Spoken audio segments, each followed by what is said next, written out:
আমার জীবনের বাস্তব এক ঘটনা। বগুড়ায় কয়েক মাস আগে আমার এক মাহফিল শেষে যখন ছাত্রদেরকে পাগড়ি প্রদান করতেছিলাম, হাফেজ ছেলেরা পাগড়ি নিতেছিল, নাম বলতেছে এক এক ছেলের মাথায় আমরা পাগড়ি পড়াচ্ছিলাম, আলেম ওলামারা সহ।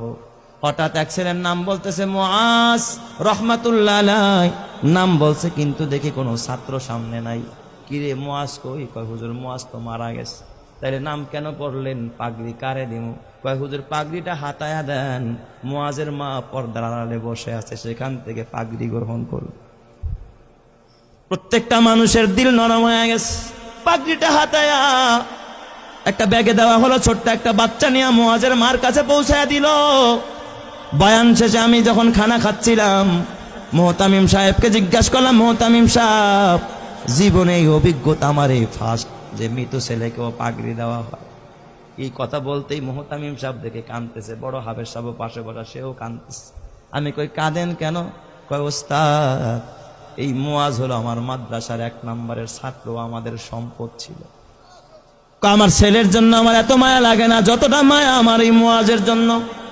আমি বললাম এত কি গুণ এই মুআজের? কয় ওস্তাদ, মুআজ 18 মাসে কোরআনের হাফেজ হয়, জীবনে পাগড়ি ছাড়া নামাজ পড়ে নাই, মুআজের বাবা নাই, মুআজের মা বড় অসহায়, এই মাদ্রাসা লিল্লা বোর্ডিং এ মুআজ রে এতিমখানায় ফ্রি খাওয়াই আমরা, চিকিৎসা পর্যন্ত আমরা করাই।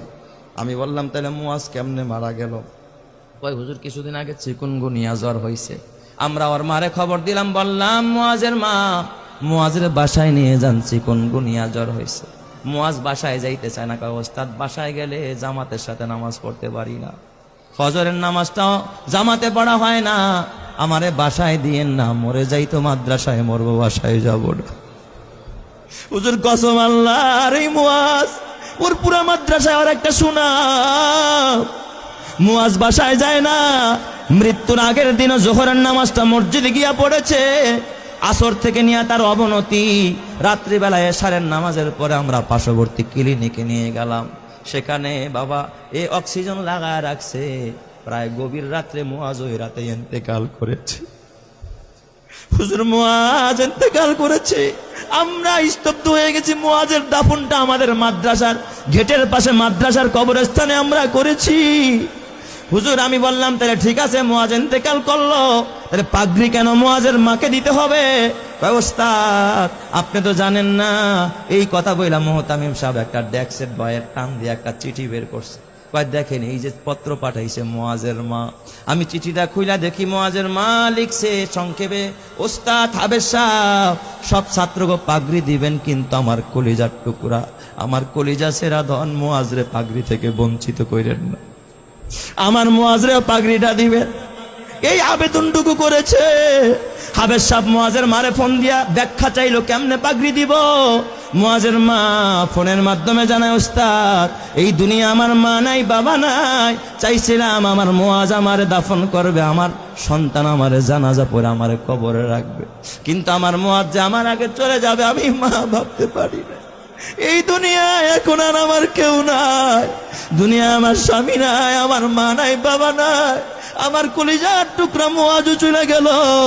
ওস্তাদ ওই পাগড়িটা আমি মা আমার মাথার কাছে দিয়া, মাথার নিচে দিয়া আমি প্রতি রাত্রে ঘুমাবো, আর আমি আমার ওয়ারেসকে বলে যাব, আমার ওয়ারেসেরা আমার মুআজ তো জানাজা পড়তে পারবে না, আমি মা যদি মারা যায় তোরা আমারে বাজারের কাফনের কাপড় দিয়ে আমারে কাফন পড়াবি না। আমার মুআজের যেই পাগড়িটা মাদ্রাসা থেকে পাইছে, আমি মাকে আমার কলিজার টুকরার পাগড়িটা দিয়ে আমি মারে কাফন পরাই আনছি। আমি এই পাগড়িটা কাফনের কাপড় হিসাবে ব্যবহার করব, এই জন্য আমি শুধু পাগড়িটা চাই।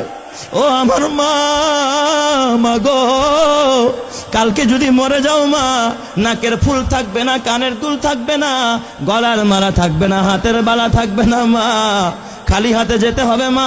ভিডিওটা শুনে ভালো লাগলে চ্যানেলটাকে সবাই সাবস্ক্রাইব করে রাখবেন।